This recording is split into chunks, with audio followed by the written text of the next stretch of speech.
Que serait la vie sans votre radio? N'y pensez pas, on n'a pas l'intention de s'en aller. Vous êtes des milliers à nous écouter. Merci à chacune et chacun d'entre vous. Écoutez la voix qui vous parle de l'autre côté des ondes. C'est la radio que vous aimez. En République démocratique du Congo, où les violences continuent d'ensanglanter l'est du pays, la situation sécuritaire reste préoccupante. Bintou Keita, chef de la MONUSCO, a fait état de centaines de civils tués ces derniers mois et d'aggravation de l'insécurité dans le Nord Kivu lors du Conseil de sécurité de l'ONU à New York. Le M23, non signataire de l'accord de cessez-le-feu, a consolidé son occupation civile et militaire au Nord Kivu. Aujourd'hui, il contrôle de vastes zones dans les territoires de Massissi, Rutshuru, Walikale, Nyiragongo et Lubero, un espace 2 fois plus large que celui occupé en 2012.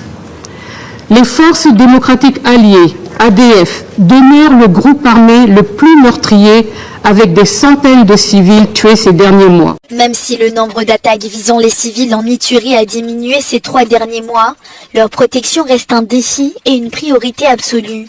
L'envoyé de l'ONU a souligné que l'environnement sécuritaire continue de peser sur la situation humanitaire. L'environnement sécuritaire actuel continue de peser de manière alarmante sur la situation humanitaire, encore intensifiée par les défis croissants du changement climatique.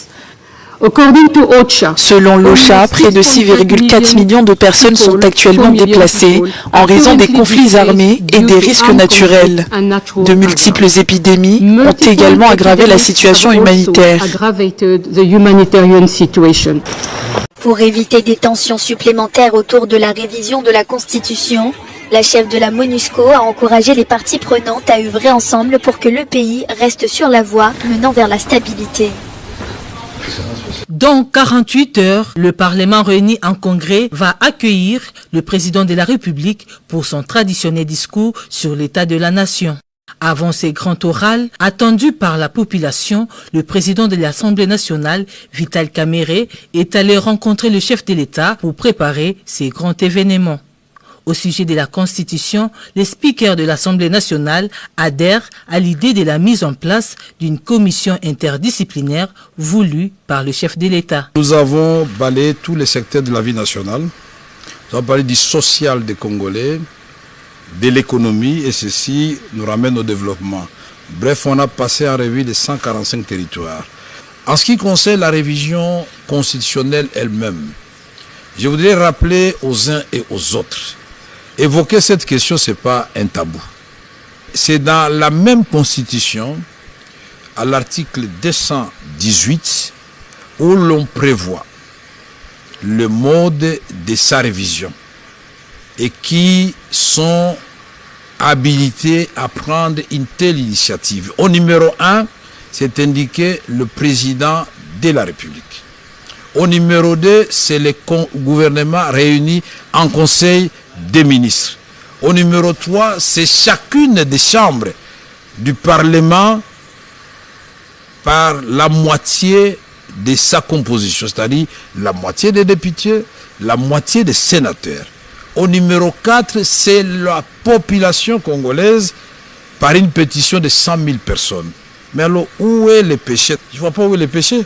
Nous sommes toujours dans la légalité constitutionnelle. Mais maintenant, quand on commence à réfléchir, certains préfèrent réfléchir à haute voix, d'autres à voix basse, certains préfèrent aller trop vite en besogne, ce que le président n'a demandé à personne. Le président de la République a indiqué qu'il va mettre en place une commission constitutionnelle qui sera chargée, multidisciplinaire, qui sera chargée de réfléchir sur cette question. Mais cette commission n'est même pas encore mise en place et n'a pas encore réfléchi, mais il y a des gens qui ont le don de lire ce qui viendra. Mais cette commission, on ne dira pas que c'est une commission seulement de la majorité. C'est une commission qui va réunir toutes les forces politiques et les forces vives de la nation.